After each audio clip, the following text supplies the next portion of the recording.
വീട്ടിൽ പറഞ്ഞവര് പറയട്ടെ, ഞങ്ങൾക്ക് അതിൽ വിഷമമൊന്നുമില്ല. അവനെ ഏറ്റവും കൂടുതൽ സങ്കടപ്പെട്ടിരുന്നത് ഇത്രയും പ്രായമായിട്ട് വല്ല പണിക്കുമ്പോ കൂടെ എന്നൊക്കെ പറഞ്ഞു. അങ്ങനെ കുറെ വളച്ചൊടിച്ച ആൾക്കാർ സംസാരിച്ചു എന്നുള്ളതൊക്കെയാണ്. പറയണവര് പറയട്ടെ. എനിക്ക് അങ്ങനെ സങ്കടമൊന്നുമില്ല. എനിക്ക് എല്ലാം ഹാപ്പിയാണ്. കാരണം ദൈവം നടത്തും എന്നുള്ള വ്യത്യാസം മുമ്പോട്ടുണ്ട് എല്ലാ കാര്യങ്ങളും. ഏറ്റവും കൂടുതൽ സങ്കടം തോന്നിയത് എന്ത് കണ്ടിട്ടാ? ഈ നെഗറ്റീവ് വരാൻ വേണ്ടി എന്തെങ്കിലും വായിന്നൊന്ന് വീണ് കിട്ടാൻ വേണ്ടി നോക്കിയിരിക്കണവരുണ്ട്. അവര് ഇടണ ഈ തമ്പനയിലും പിന്നെ ക്യാപ്ഷനും ഇല്ലേ, അതാണ് കാര്യം. അങ്ങനെ ഇട്ട് കഴിഞ്ഞിട്ട് ഇവര് കട്ട് ചെയ്ത ഭാഗം കൂടെ ഇട്ട് കഴിയുമ്പോഴേക്കും അതല്ലേ ആളുകൾ ശ്രദ്ധിക്കുകയുള്ളൂ. അവരാ വീഡിയോയുടെ മുഴുവനും ഭാഗം അധികം പേര് ശ്രദ്ധിക്കണില്ല. പിന്നെ ഈ ഇന്റർവ്യൂസ് കൂടുതലായിട്ട് ചെയ്യാൻ തുടങ്ങിയല്ലോ, അതൊരു കണക്കിന് നെഗറ്റീവായി എന്ന് തോന്നുന്നുണ്ടോ? ഉണ്ട്. ചില ചോദ്യങ്ങൾക്കുള്ള ഉത്തരം ചിലപ്പോ നമുക്ക് പറയാൻ അറിയില്ലാതെ വരാം. ചിലപ്പോ പെട്ടെന്ന് നമ്മൾ എന്തെങ്കിലും ചാടിക്കേറി ഉത്തരം പറയുമ്പോൾ അത് അബദ്ധമായി മാറിയേക്കാം. പലരും പല രീതിയിലല്ലേ പല ആൾക്കാരും കാണണേ. അതാണ് ഏറ്റവും വലിയ പ്രശ്നം. ഇപ്പോഴാണെങ്കിലും ബർത്ത്ഡേ വിഷും കാര്യങ്ങളൊക്കെ ചെയ്യാറുണ്ടല്ലോ, അതിന് പേയ്മെന്റ് എങ്ങനെയായിരുന്നു? പേയ്മെന്റിന്റെ കാര്യം പറഞ്ഞാണ് ആകെ വിഷയമായിരിക്കണം. ഞങ്ങൾ ആദ്യമൊക്കെ 50 രൂപയ്ക്കും 100 രൂപയ്ക്കും ഒക്കെയാണ് ചെയ്തോണ്ടിരുന്നത്. 150 രൂപ, 200 രൂപ, 500 രൂപ അങ്ങനെയൊക്കെ.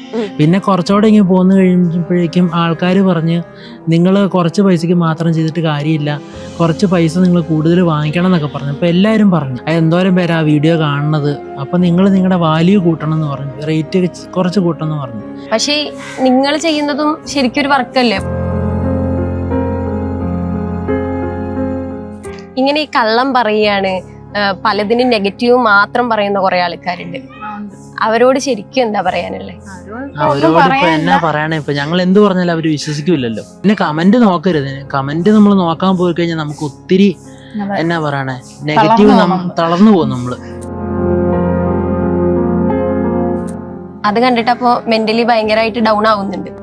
പണിക്ക് പോകുന്നില്ല, അതുപോലെ മറ്റുള്ളവരെ പറ്റിച്ച് കഴിയുക, അങ്ങനെയൊക്കെ കേൾക്കുമ്പോൾ ഒത്തിരി വിഷമം തോന്നാറുണ്ട്.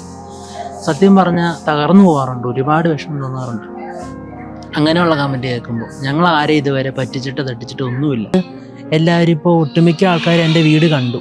നേരത്തെ അങ്ങനെ എൻ്റെ വീട് പലരും ചോദിച്ചായിരുന്നു വീട് കാണിക്കാമെന്നൊക്കെ. അപ്പോൾ ഞാൻ വീട് കാണിക്കാൻ തയ്യാറായില്ലായിരുന്നു. കാരണം എങ്ങനെ കാണിക്കണേ, കാരണം അതുപോലത്തെ രീതിയിലല്ലേ കിടക്കണേ.